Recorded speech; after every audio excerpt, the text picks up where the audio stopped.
Welcome back, everybody. We have a very special guest, the one and only President Kaler for the University of Minnesota. And so, Mr. President, I think we just wanted to ask because it's your last year, as I think a lot of people are aware. So, I think what a lot of people are just wondering is like, what are some fun facts about your time in president that people might not know about the job? I think people always kind of get to hear about you or see your face, but like, what are some things that people don't necessarily think about what entails being president?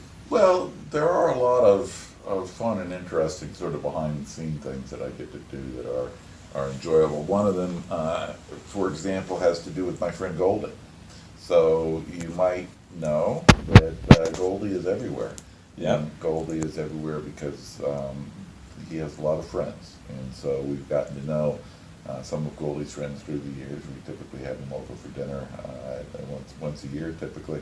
And they're high energy individuals who put in a lot of time and effort to help things at athletic events and also in a lot of other venues be more fun and exciting, and particularly for some of our younger fans seeing Goldie's Yeah, deal. yeah. No, it's always fun. Yeah, the thing about those is always funny too. Would you say the conversation's really chatty? Because I know Goldie in public, he doesn't like to say a whole lot. So Goldie holds his own counsel in public in terms of saying anything. Yeah, But Goldie can pretty well communicate That's very true. what's on his mind. That's He's very talented Mhm. pantominer. yeah, no. I think some of the other things people are wondering about is there's a lot of talk about like buildings, and you get to hear the names of different buildings. And we also know a lot of building names have been named after former presidents. Do you have any buildings in mind, maybe, that you'd like to be named after? Well, it's a little premature to think about what that might be. It is a tradition that university presidents have buildings named for them, but it's the Board of Regents that ultimately decides that. And it also takes a while. I think the rule is that you have to be retired completely from the university for 2 or 3 years, and that'll be a while from now. Yeah. For me, I'm going to go back to the faculty after spending some time working with the foundation and teach for at least a couple more years, which I'm really looking forward to. So Yeah. it'll be years away. I'd be honored if that opportunity is offered to me, and I'll think about which one would be the right fit at that point in time. As I say, that's a long Yeah, time so away. wait, I got you. Eric, what are you most excited about going back to teaching? Because you're formally trained in chemical engineering. Right. I'm a chemical engineer by background, and the irony in my line of work is that most people take faculty positions because they really enjoy teaching. And after a while, you grow into a job in which you don't do any classroom teaching. I haven't been in the classroom for 8 years, but I got a tremendous amount of enjoyment from it. Yeah. It's fun to enable young people or people of any age to learn some new facts and watch them put them to work.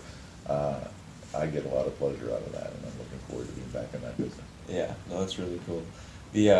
Going back to the president thing, I like what you're saying about being able to enable students. Do you find, or I should say, did you find becoming president, was that something you ever saw like before when you started?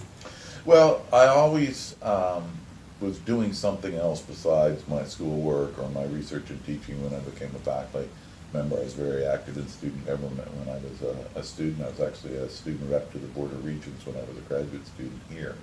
And it just has always been a natural thing for me to do. I think of it as trying to enable other people to have success or opportunities, and that's some real sense what leadership is about. So I started on the traditional path from a department head to a dean to a provost, ultimately president. So my wife would tell you that is a path that I set out early on to take. I'm not so sure that it was early on, but it sort of was an inevitable consequence of other things that I did. Just kind of a natural progression.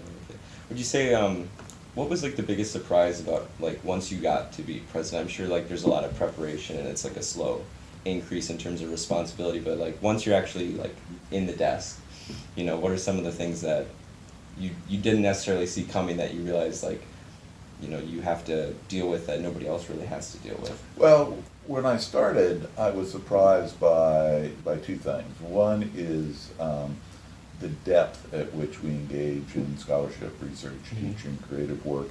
I knew we were broad because this is one of the largest universities in the country, but the depth and quality and impact of what we do was really remarkable for me to see, and I'm still surprised to this day by some of the remarkable things that our faculty and students are doing. The other thing that was a surprise to me was the passion that many people have for Gopher athletics. Yeah. I mean, there are fans, and then there are some Gopher fans that are incredibly serious about and devoted to their teams. And I'm a sports fan, but we have some Yeah. powerful sports fans. Next level fans. Yeah. I concur. The part for us, I should say, is Theo behind the camera filming, and myself, as you know, are in the marching band. Would you say, in terms of stuff, we just actually also wanted to say thank you because we know that you've been a big band supporter. We are and big. we, My wife Karen and I are big band supporters. Yeah, We enjoy that a lot. Yeah, and we really appreciate that. We even have one of the pillows that was made from the old uniform. Oh, really? So Yeah.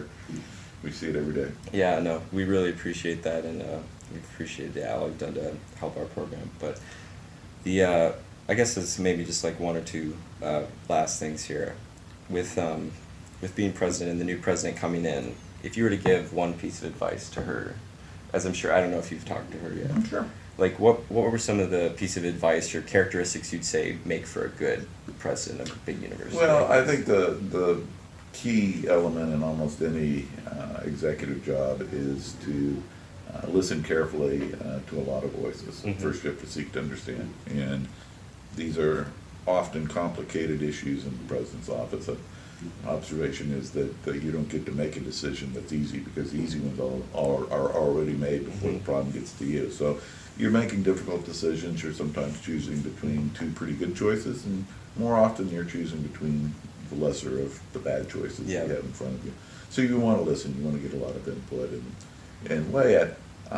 But you also ultimately need to realize that it's your responsibility to take action, and I'm sure President Gable will execute on that very well. She's an experienced leader with a great background. I think she's going to do a great job. Yeah, no, I'm excited. I think a lot of us are excited.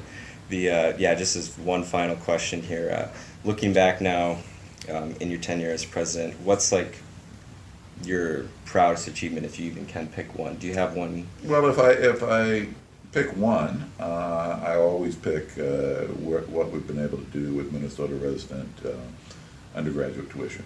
So your tuition bills have gone up at less than the rate of inflation, and bills of students over the past 8 years have gone up at a rate that has not been as low since the Eisenhower administration in the 1950s.